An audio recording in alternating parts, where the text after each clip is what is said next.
Assalamualaikum warahmatullahi wabarakatuh. Perkenalkan, nama saya Syafi'i, mahasiswa PPK Daljab batch yang ketiga tahun 2025, Mapel Fikih LPTK UIN Palangkaraya. Pada hari ini, Jumat 10 Oktober 2025, akan praktek mengajar di Madrasah Aliyah Husnul Khotimah kelas 11, materi pembahasan peradilan Islam dengan metode pembelajaran problem based learning. Semoga Allah mudahkan dan berikan kelancaran. Selamat menyaksikan. Wassalamualaikum warahmatullahi wabarakatuh.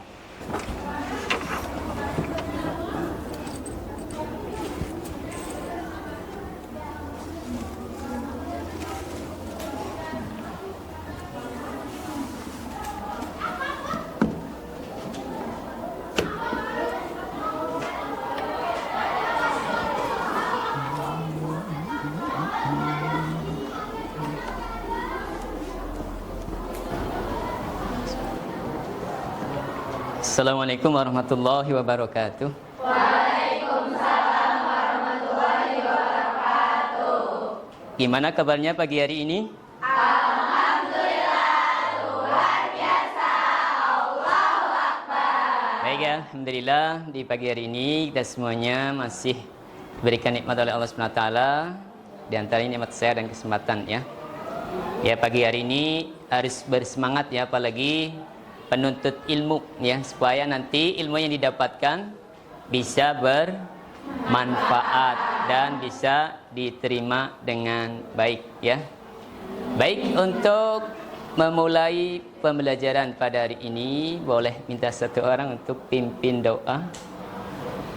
Istiadat Nasaidu A'udzu billahi minasyaitonir rajim.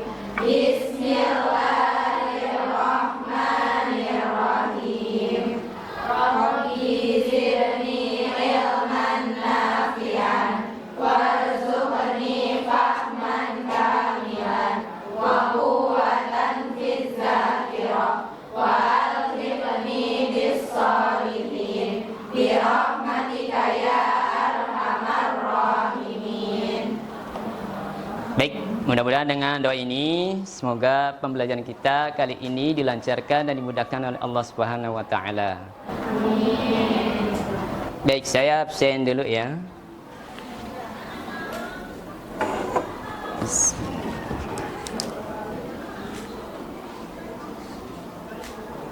Afifa Zulfa, Ainun Mardiyah, Alia, Ardis, Azarin, Farwa, Gaisani, Faizatul, Hafiza. Baik, pada pagi hari ini kita akan membahas tentang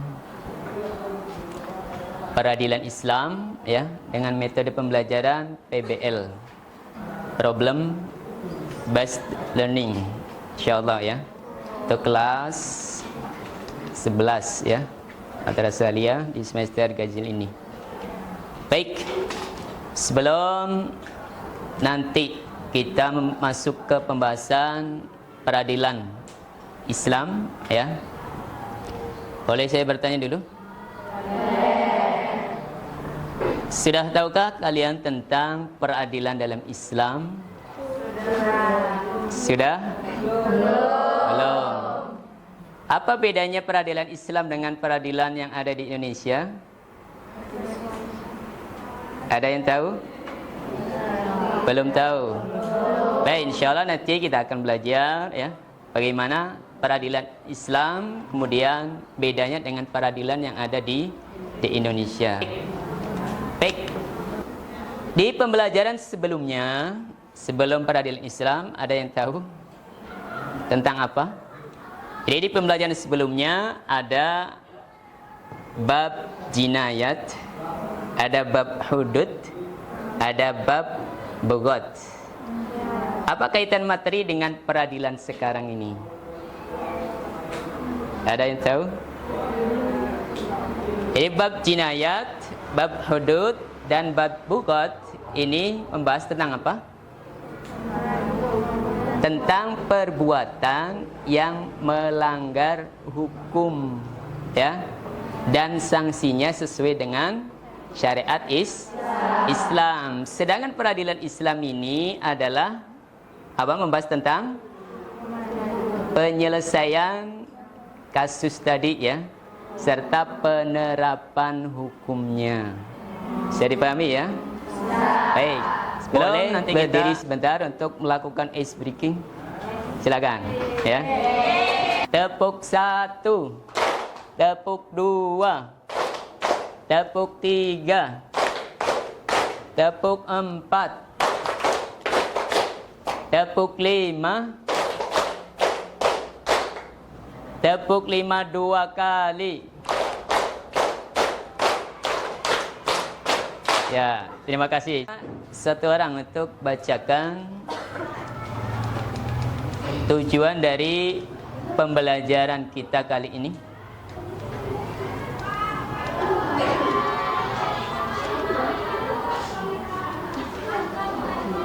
Siapa yang bisa bacakan? Satu orang, silakan. Tujuan pembelajaran: 1. Menjelaskan pengertian peradilan Islam. 2. Mengidentifikasi fungsi dan kedudukan peradilan Islam. Yang ketiga, menganalisis prinsip keadilan dalam Islam berdasarkan kasus nyata. Dan yang keempat, menunjukkan sikap adil, kritis, dan bertanggung jawab dalam diskusi. Baik, terima kasih. Ya, jadi ini adalah tujuan pembelajaran pada kesempatan kali ini tentang materi apa? Peradilan Islam. Baik, untuk selanjutnya ini ada diskusi kelompok, ya. Nanti saya bagi untuk kelas ini menjadi 4 kelompok, ya. Masing-masing kelompok nanti ada tugas untuk menyelesaikan, ya, ada kasus bagaimana Islam menyelesaikan sengketa tanah antara seorang kaya dan seorang miskin, di mana orang yang kaya memiliki surat kepemilikan dan orang miskin ini sudah lama menggarap tanah itu secara turun menurun, bahkan mungkin sudah puluhan tahun, ya. Ketika ada sengketa, siapa yang paling kuat untuk memenangkan sengketanya? Silakan nanti, ya, kalian diskusikan dengan anggota kelompoknya masing-masing. Saya kasih waktu 20 menit, ya.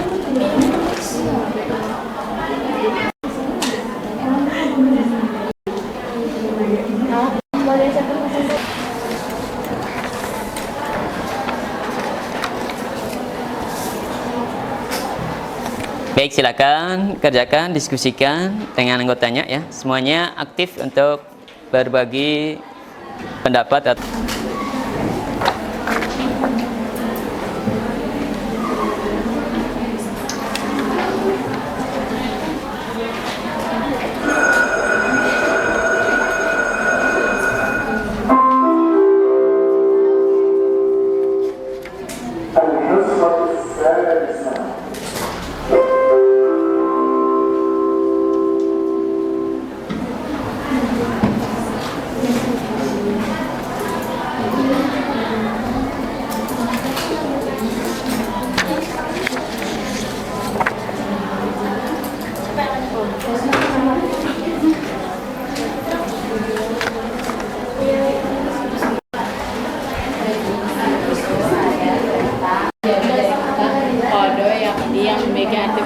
Menyempurnakan, menetapkan. Adapun secara lembaga pemerintah atau negara yang ditugaskan untuk menyelesaikan atau menetapkan tempat untuk mengadili perkara tersebut, pengadilan orang yang bertugas mengadili perkara tersebut. Ada pertanyaan? Dengan demikian, Langsung ke itu. peradilan Islam Segera disalin aja dari sini tuh. Ada presentasinya.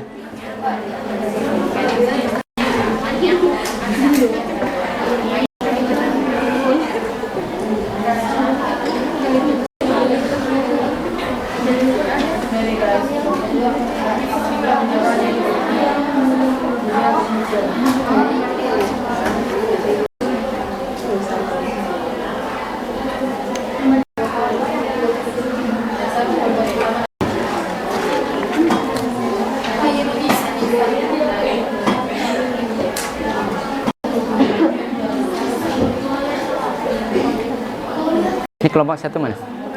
Ada. Iya. Ya diringkas saja nggak apa-apa. Saya berilmu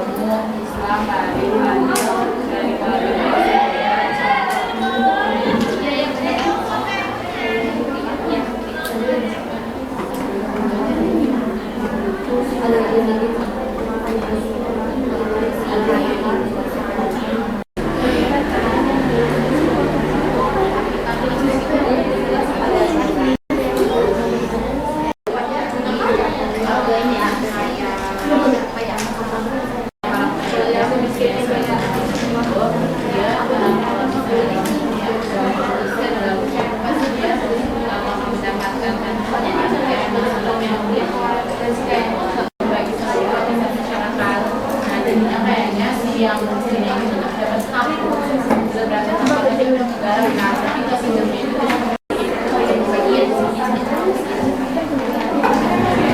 Assalamualaikum warahmatullahi wabarakatuh.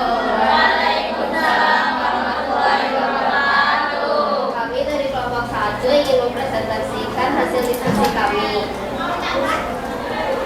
Jadi kasusnya bagaimana Islam menyelesaikan sengketa tanah antara orang kaya dan seorang miskin. Orang kaya tersebut memiliki surat kepemilikan, sedangkan orang miskin sudah lama mengharapkan itu. Penyelesaian sengketa tanah antara pemilik surat atau orang kaya dan penggarap yang turun-temurun atau orang miskin dalam peradilan Islam atau koda adalah kasus klasik yang sangat kompleks. Dalam peradilan Islam mengutamakan keadilan substansial yang didukung oleh bukti kuat dan sumpah atau yamin, serta memperhatikan prinsip istidlal atau penggalian hukum. Berikut adalah langkah-langkah hakim dalam penyelesaiannya. Pertama, tahap pemeriksaan awal dan bukti. Hakim akan memulai dengan meminta bukti dari penggugat atau pihak yang mengklaim hak kepemilikan yaitu orang kaya. Apakah sah secara hukum syar'i dan negara atau ada cacat hukum di dalamnya. Jika surat ini sah, ini menjadi bukti primer yang kuat. Kedua, hakim akan memperhatikan status pengharapan tanah oleh orang miskin.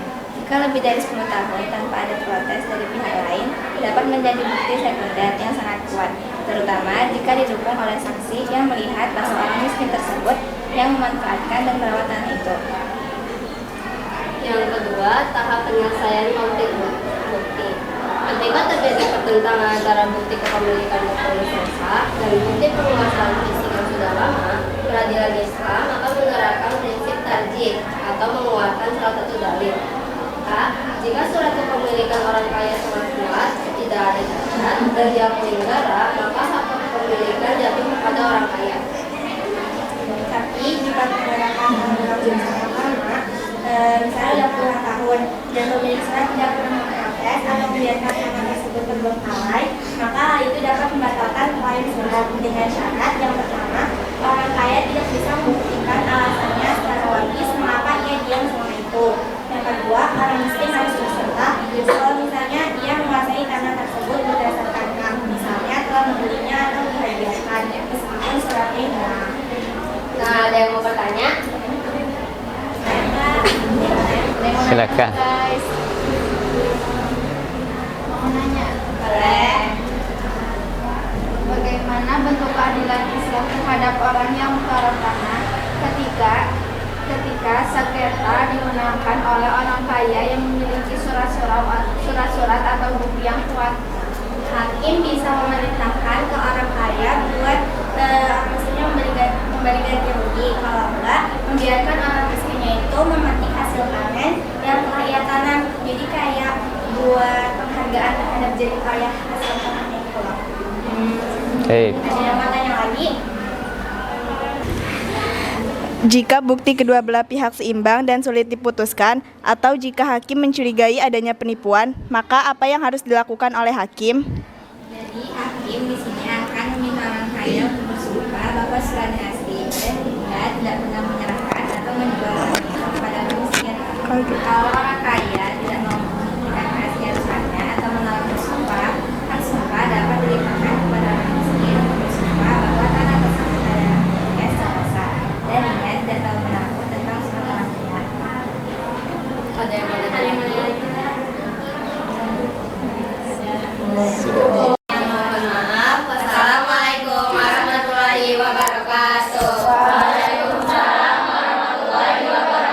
Beri aplaus. Ya. Alhamdulillah kegiatan sudah berjalan dengan efektif, ya. Sudah terlihat juga para siswa ini sudah memahami apa itu peradilan Islam. Juga nilai karakter tadi sudah pada muncul, ya. Diskusi, amanah, ya. Kemudian dalam menyampaikan pendapatnya, ya, semuanya alhamdulillah. Untuk pemahaman kognitif juga untuk pembelajaran interaktifnya semuanya bisa kita dapatkan pada pembelajaran kali ini, ya. Baik, saya hanya sekedar menyimpulkan apa tadi yang sudah didiskusikan bersama, ya, terkait dengan kasus sengketa antara orang kaya dan orang miskin terkait dengan kepemilikan lahan atau tanah. Jadi, ya, putusan hakim itu akan berlandaskan kepada 3 pilar utama, ya. Pertama apa? Bukti tertulis berupa surat atau sertifikat. Ini bukti yang paling kuat, ya. Kemudian yang kedua adalah keterangan saksi. Jika ada saksi yang mengatakan atau mengklaim kepemilikan atau penggarapan, ya. Jadi bukti utama adalah surat-surat, yang kedua adalah saksi, dan yang ketiga adalah jika salah satu pihak bukti-buktinya bertentangan antara orang yang kaya dengan orang yang miskin, maka salah satunya harus ada sumpah. Nanti dari situlah hakim bisa memutuskan, ya, mana yang akan dimenangkan untuk kepemilikan tanahnya. Murid-murid, ya, semuanya, ya. Ini jadi dalam prinsip-prinsip peradilan Islam, ya.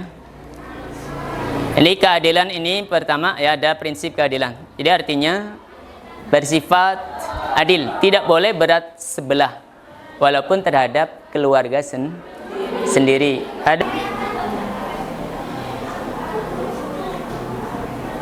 Hari, seorang wanita bangsawan dari Bani Makhzum tertangkap mencuri. Orang-orang bingung.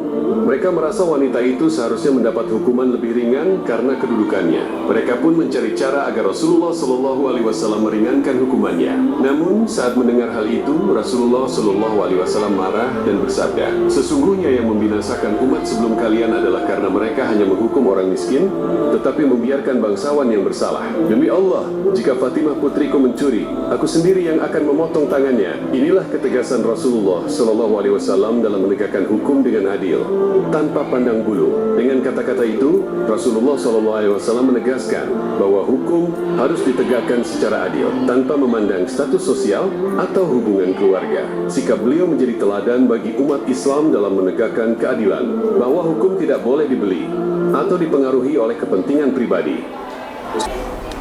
Jadi prinsip keadilan yang pertama, prinsip peradilan Islam yang pertama adalah keadilan, ya. Jadi tidak boleh berat sebelah walaupun misalnya yang melanggar adalah keluarganya sendiri, ya. Tadi telah dicontohkan oleh Rasulullah, sekiranya Fatimah anak saya itu mencuri, saya akan potong tangannya, ya. Kemudian yang kedua adalah amanah. Jadi prinsip peradilan dalam Islam itu amanah. Jadi hakim wajib menjaga kebenaran, tidak boleh menerima suap.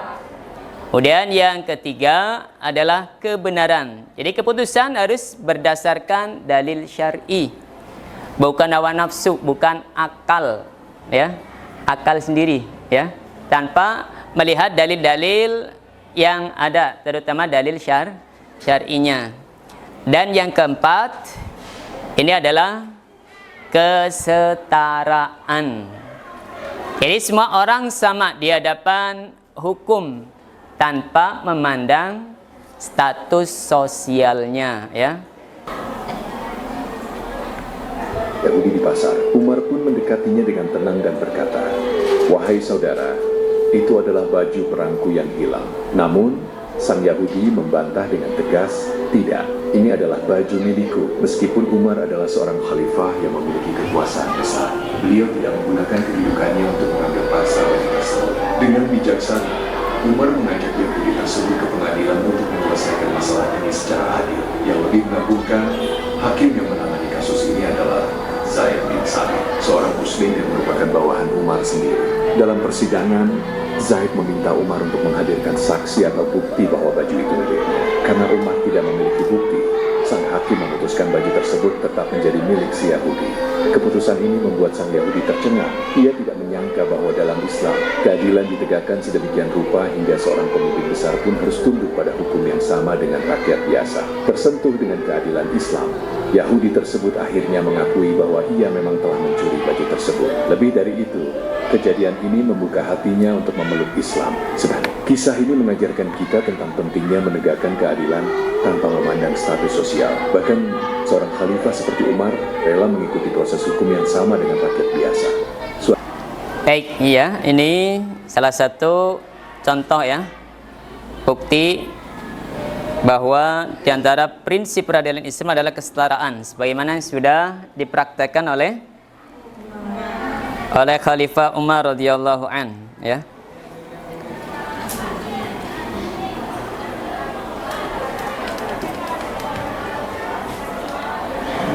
Ada satu hal lagi yang perlu dipahami ya, tentang perbedaan peradilan Islam dengan sistem modern atau yang barangkali diterapkan di berbagai negara-negara ya.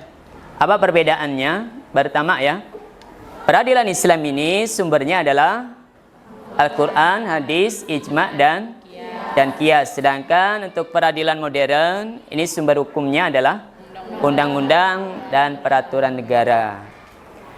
Dilihat dari tujuannya, peradilan Islam ini bertujuan untuk menegakkan keadilan dan syariat. Sementara peradilan modern ini tujuannya adalah menegakkan hukum positif.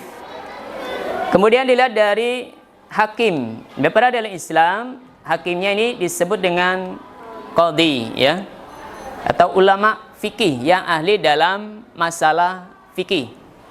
Sedangkan pada peradilan modern, yang menjadi hakim itu adalah hakim negara ya, berdasarkan hukum positif. Dan terakhir dilihat dari prinsip utamanya. Jadi peradilan Islam mengutamakan prinsip apa? Keadilan dan kesetaraan, juga ada amanah. Sedangkan peradilan modern ini prinsipnya adalah keadilan formal dan supremasi hukum ya. Jadi dari materi yang sudah kita bahas tentang peradilan Islam, jadi kesimpulan materinya apa? Pertama ya, bahwa peradilan Islam yang dalam fikihnya disebut dengan qadha, ini adalah apa?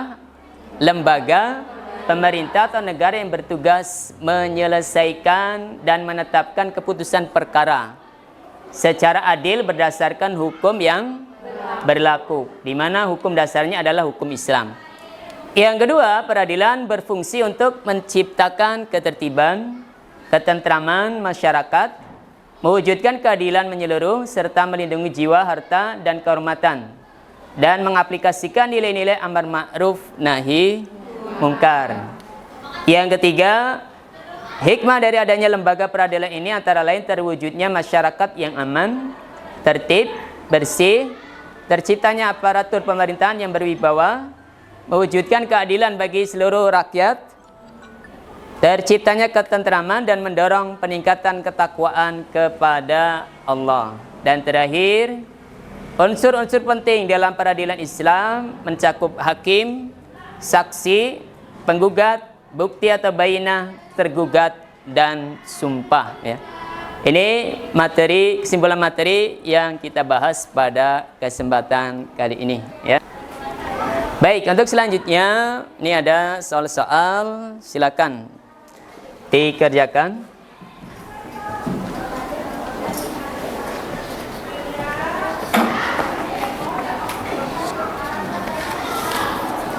Pilihan gandanya aja ya.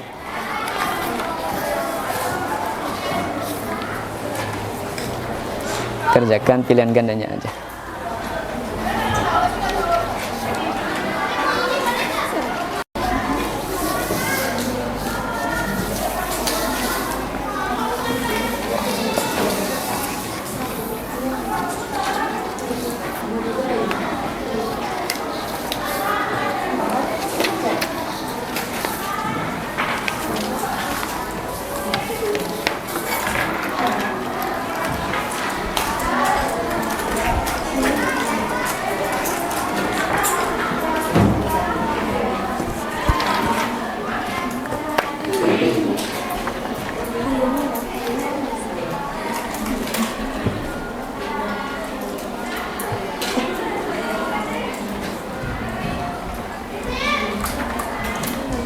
Kasih nama. Kasih nama ya.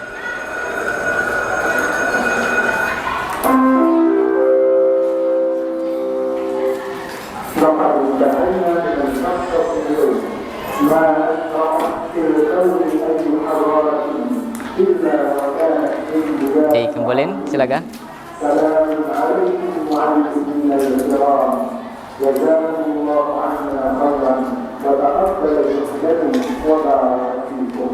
Sudah.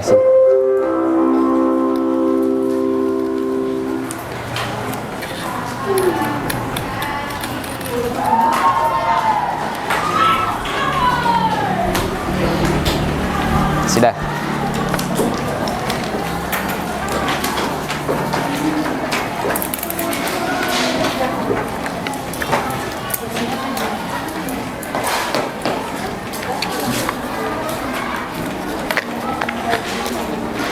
Bawa aja.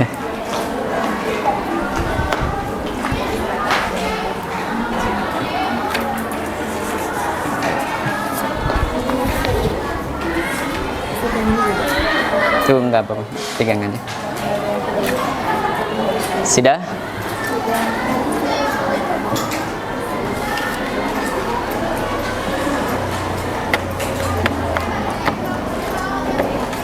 Ya, ada yang mau disampaikan dari kalian terkait dengan pembelajaran dengan model diskusi seperti ini atau problem based learning? Kalau menurut pendapat saya pribadi, saya suka banget sama metode pembelajaran PBL ini karena selain dengar ceramah dari Ustadz, kita juga jadi secara berkelompok berlatih buat menyelesaikan masalah dari kasus fiktif yang tadi Ustadz kasih kan. Jadi pembelajarannya ini kerasa lebih menyenangkan, terus kita juga jadi jauh lebih paham gitu Ustadz.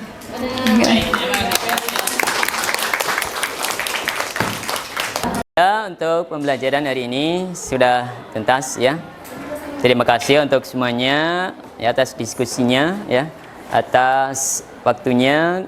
Semoga apa yang kita pelajari ini ada manfaatnya ya dan bernilai pahala sisi Allah Subhanahu wa taala. Amin. Baik, untuk materi berikutnya yang akan datang, jadi pembahasannya adalah tentang hakim. Apa itu hakim? Kemudian syarat-syarat menjadi hakim ya. Kemudian macam-macam hakim dan konsekuensinya.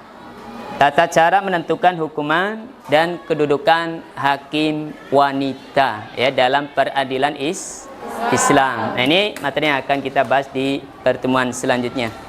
Kemudian nanti sebagai tugas mandiri di rumah masing-masing ya, kalian nanti silakan ya tuliskan nilai-nilai keadilan yang dapat diterapkan dalam kehidupan sekolah ya. Yep. Baik ya, terima kasih atas partisipasinya di kegiatan pembelajaran kali ini. Untuk terakhir kita tutup ya pembelajaran ini dengan sama-sama membaca doa hamdalah dan kafaratul majlis. Alhamdulillahirabbil alamin. Subhanakallahumma wa bihamdika asyhadu an la ilaha illa anta astaghfiruka wa atubu ilaik. Assalamualaikum warahmatullahi wabarakatuh. Waalaikumsalam warahmatullahi wabarakatuh. Baik ya. Apa?